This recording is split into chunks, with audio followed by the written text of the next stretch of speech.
Yeah, so just to kind of start with the good news, because writing this essay from the perspective of someone in the built environment is incredibly difficult. The systems we are working within are pretty much designed to inhibit us achieving intergenerational climate justice. So the really good news is that everything we've been talking about, designing for kind of distribution, equality, looking after people's health, everything we need to do is possible. In the built environment, we nailed it like 30 years ago. We've been able to do this. But at the same time, it's great to be asking kind of what-if questions. And a tweet of Emmy's inspired probably my favourite one. But if every single time we have to build anything new, we simply ask, what if this new building, this adaptation, this transformation is a piece of climate transition infrastructure? Because there is so much already standing up. But just to kind of dial it back in as well, so the act of building is quite kind of, it's looked down upon quite a lot. We call it a trade, we diminish it, but building is alchemy. You're rearranging, you're repurposing, but the way that our system does it is the most inefficient alchemy that's ever been conceived. So if everyone could close their eyes and just imagine your home, and imagine that home being disassembled into its constituent parts. We have brick, we have mortar, we have joists, you have plasterboard, and then we put the cap on that that's probably going to last 40 years and 1% of all of the building components in Northwest Europe are going to be recycled. So our system throws out 99% of what goes into buildings. And there's no outrage in the built environment about this yet. So this is just how we do things. And even our leading policy in climate science thinks our building regulations are half decent. Building regulations are an environmental crime. They are an intergenerational injustice. They do damage by default, and that's kind of the work that I do is people don't tend to talk about this very publicly. It's seen it might get into a little bit of hot water. People don't want to rock the boat too much, but when 40% of the money we spend on healthcare is because of what we build, what we live in, how we design it, every single thing we do is public health. Kind of building regulations, they aren't sexy, they aren't fun. You can't get people excited to protest about them, but yeah, like,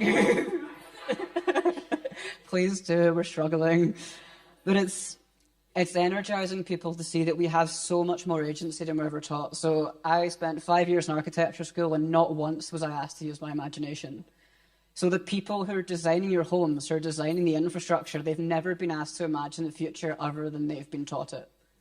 And that's, you can see that being perpetuated. We still celebrate modernist stuff that was done in the 40s and 50s, where we kind of scrawled really roughly cast concrete all over the world and went, this is how we're going to build. In Glasgow, we had some things that failed because they put a building design for the Mediterranean in Glasgow where it rains all the time. And it just doesn't work. But at the same time, if we're going to reimagine the built environment, housing, architecture, it means unlearning everything about how we build, not just what we build with, but the spaces. Because even how we lay out housing doesn't make the most of the sun. That's not in our laws. So with the kind of essay, I really wanted to explore and to share, it's like, who can actually shape buildings? Because it's not participatory, and that's also just kept kind of quiet. We've got the one phrase of Churchill's they always trump out. It's like, we shape our buildings, and thereafter they shape us. But our buildings are shaped by an ecology of dark matter before that ever begins. So we have the really unfun building regulations and policy, shaped by people with access to power and lobbying. We then just have kind of ownership. We have land, we have existing buildings, we have existing infrastructure and the investments in that infrastructure. So our government's very happy to turn out all the money it needs for borders, hostile environments, fossil fuel subsidies, the military, yada, yada, yada, but we can't find money to retrofit homes to safeguard our health. And these conversations are ones that are very uncomfortable because you're going to have to recognize that most of what is built around us is toxic in some way, shape, or form, and that's not a metaphor. In 2012, there were 52,000 different materials being used in buildings as an average. 3% of them have ever been tested against human health. And this is common knowledge in industry. It's not in education. It's not in our policy debates around the built environment either. But at the same time, just before we even get into that, we've got this dark matter doesn't have us thriving at the center.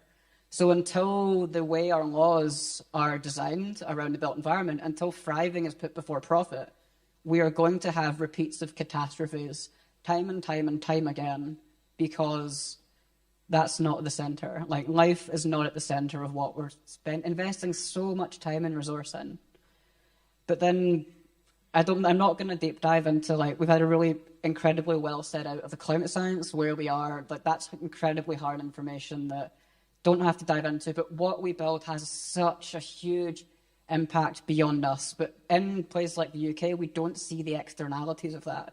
So there's an ongoing sand crisis where communities are losing beaches, rivers, cultures are being left underwater. We're losing cultures.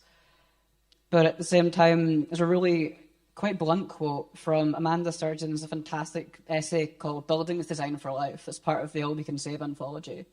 And the way that we design buildings, quote, embody our perception of nature as other, something to destroy or dominate. And that is think of your house. You're trying to keep the outside out at all times. The way that we adapt buildings are never to bring nature in. It's to make them, we insulate them. We don't talk about bringing animals in. We don't talk about non-human life when it comes to this.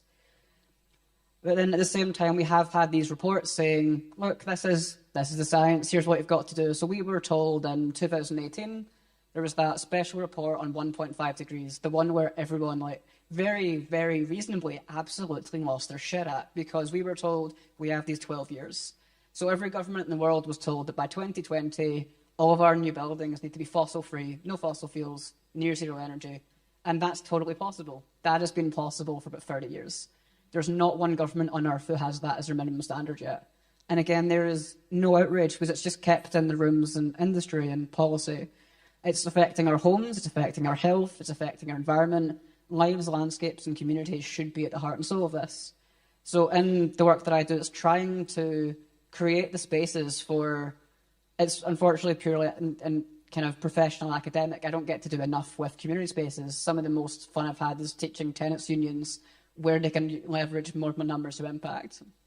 But it's not just about the elephant in the room. Like, it's everything that we build. This huge, colossal, bigger than agriculture, aviation, all the really quick go-tos around climate and transformation. But this is the backdrop to our lives. We spend about 80 to 90% of our time in it. And it shapes the lives we're able to lead. It shapes the opportunities we have. It shapes our health. And I'm sorry I'm meandering. I'm just kind of trying, like, really loosely structure it around this. But it is really hard to talk about imagining a future when this is where we're starting from. It's not just about changing, it's about entirely dismantling. It's about starting in afresh. It's not just incrementalism. It's essentially a revolution of how we conceive built space, because spatial justice has implications upon everything else. But at the same time, probably said that a few times, it's the biggest possible opportunity we have for a just transition. So we've been very intentionally fed the line that a just transition is about energy supply. So where I'm from in Scotland, everyone has a family member, a friend who works in the oil industry. The oil industry is like, if you go up to Aberdeen, it's like you throw something in the air and run, you'll hit someone who works for oil and gas. But the oil and gas industry in the UK employs about 50,000 people, give or take a few hundred. If we were to hit the minimum baseline for transforming our homes, we'd have to employ 2 million people. We currently have 135,000 people who can do that in the UK. So that if we do this properly, every single person is going to know someone who for generations is going to be looking after our homes. And it's not just light work, it's not immediate work, it's long, cyclical. We're always going to have to do this. And just the work that I do was started as a joke. In Scotland, we've got the Architecture Fringe. It was a really fantastic open program for kind of architecturally adjacent, cultural, and their provocation in 2019 was in real life. And there was nothing about climate change. So in Scottish architecture, 2019 IPCC report, we were just going to keep on going. So the provocation I gave all the architecture schools in the world at once was, the way we are teaching future architects is obsolete in the face of climate change. And so issuing that to a few hundred places, no one's ever said they disagree. Everyone's always kind of shirked and went, well, you're right, now what? So going from a provocation to educating to then being taken seriously was quite a shock.